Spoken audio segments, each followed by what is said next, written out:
We're in Kansas City for the American Farm Bureau's YF&R Leadership Conference, and with us is two of our faces of farming and also some of our cab conversations farmers. And it's nice to see you guys actually in person. Let's start first and talk a little bit, Jay, about some of the things that you want to, conversations you want to have with the youth and those involved in agriculture.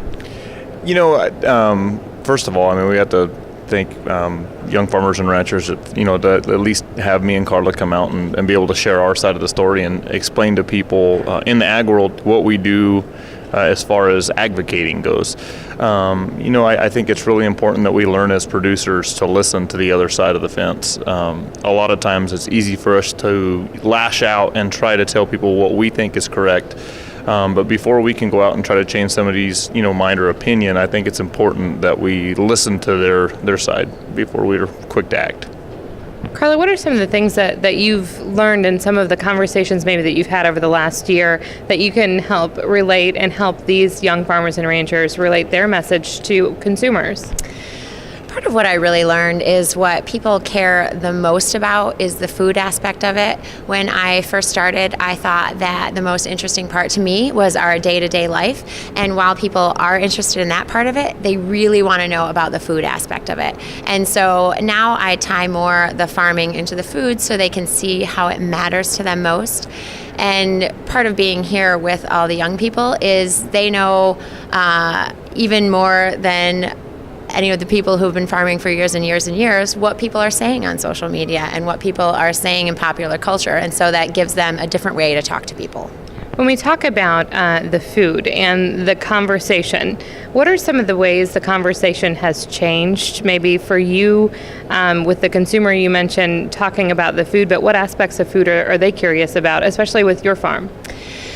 People really want to know if the things they have read online are true, and they want to know, is there somewhere we can really go to get the answers? And so to be a resource for them as a farmer, if you don't know a farmer, where can you go? If you don't have a farm to go to, where can you really see a farm? So all of these organizations are doing so many things to give people that place.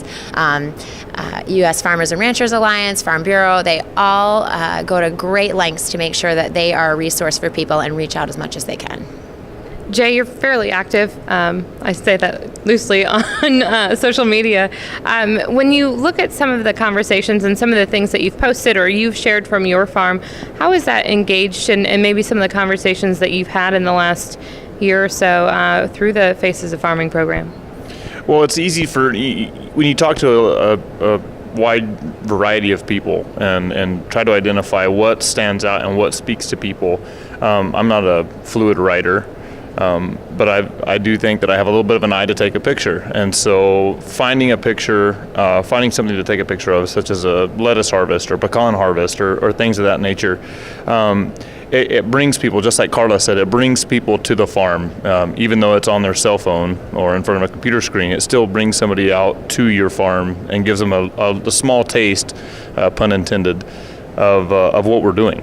And so using social media just to bring people together, especially people that are so far removed from food, inner city people, some of the conversations asking, why are you applying a certain herbicide or pesticide? Why do you irrigate this time of day versus something else? And why do you, use this type of irrigation process versus another? And it all boils down to just showing people exactly what we do on a day-to-day basis, being transparent as producers, to show the world that we do the best job we can do to provide healthy food. Farming is a job that's 24 hours a day, 7 days a week. You're here in Kansas City. What are you missing, and what are some of the things going on in your farm back home in Michigan, Carla?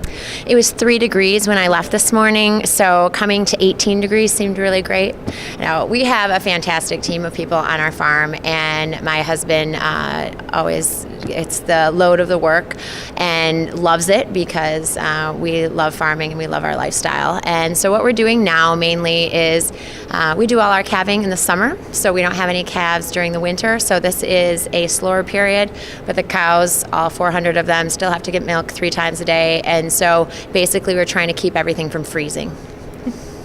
And for you, a little bit more active in New Mexico, we talked a little bit about lettuce and onions and chilies. So what all do you have going on your farm? Well, unlike Carla, when I got on an airplane in Phoenix, it was 89 degrees, and we arrived to Kansas City, and it was 17. So somebody obviously left the window open here. But no, we're in the middle of what we call our late winter push, and so we've got lettuce coming out of the ground right now. It's about 2 leaves out of the ground. We're planting cabbage as we speak, and we're getting ready to start planting chili peppers here pretty quick. So we're in full swing as far as getting ready for springtime. As you see some of these young farmers and ranchers, what are some of maybe the bright spots or some of the things that excite you about agriculture and engaging with this age group and these young farmers and ranchers? Everybody has a spark in their eye. You know, it doesn't matter if it's you're talking to somebody that's here that's an extension agent, or if somebody's actually coming off of a farm. These people are passionate about what they do.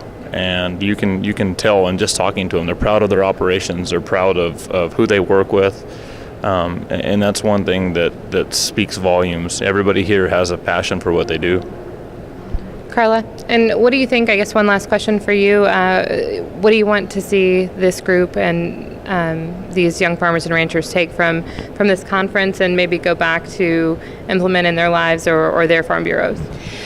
What I really love seeing is that people who are farming nowadays, especially young people, are excited about farming. We are all farming because we want to. It's not something that you just fall into. Oh, I accidentally became a farmer. We all are passionate about it. And then when you come to events like this and you're around all these people who have the same enthusiasm for what you do, it just gives you an energy to go back to your farm with your new ideas and engage with other people, and with all of that, just become a better farmer and have better farms for everyone. From Kansas City, I'm Meghan Grebner on Brownfield.